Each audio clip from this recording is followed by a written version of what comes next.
તો વડોદરા મહાનગરપાલિકાની દબાણ શાખાની ટીમનો સપાટો પાણી ગેટ આયુર્વેદિક નજીકનું ગેરકાયદેસર દબાણ તોડવાની કવાયત હાથ ધરાઈ।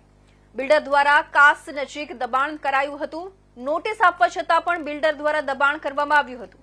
નક્કી કરેલા માર્જિનની બહાર દબાણ કરાયું હતું। 4 માળનું બિલ્ડિંગ બંધાઈ રહ્યું હતું। પાલિકા તંત્રને ફરિયાદ મળી હતી। આખરે પાલિકા તંત્ર દ્વારા ગેરકાયદેસર બાંધકામ તોડવાની કામગીરી હાથ ધરાઈ। ઉદ્યોગનગર પાસે આવેલ રહેમાની પાર્કમાં આપણે આજે ઇલીગલ કન્સ્ટ્રક્શન કરેલું છે માર્જિનમાં, એ આપણે અત્યારે દૂર કરી રહ્યા છે અને સેફટી પોઈન્ટ ઓફ વ્યૂ પણ આપણે સ્ટ્રક્ચરનું પણ ધ્યાન રાખી રહ્યા છે। હાલમાં આપણે જે આ બિલ્ડિંગ દેખાય છે એને અનયુઝ કરી રહ્યા છે અને કામગીરી આપણે ડિપાર્ટમેન્ટને સાથે રાખીને પોલીસની ટીમને સાથે રાખીને કરી રહ્યા છે। અત્યારે જે બાજુનું પણ મકાન છે એનું પણ દબાણ છે એવું હવે જે બાજુમાં જ આવેલું દબાણ છે એનું સર્વે આપણે કર્યું હતું, જે તે સમયે સર્વે કરેલ છે અને એની પણ કાર્યવાહી જીપીએમસી એક્ટ મુજબની ચાલુ છે।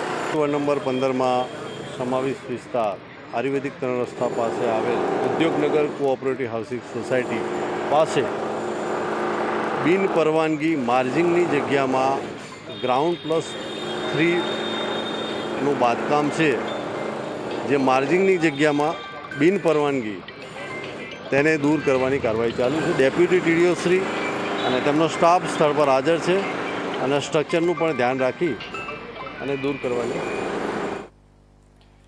તો ડભોઈ તાલુકામાં વાતાવરણમાં અચાનક પલટો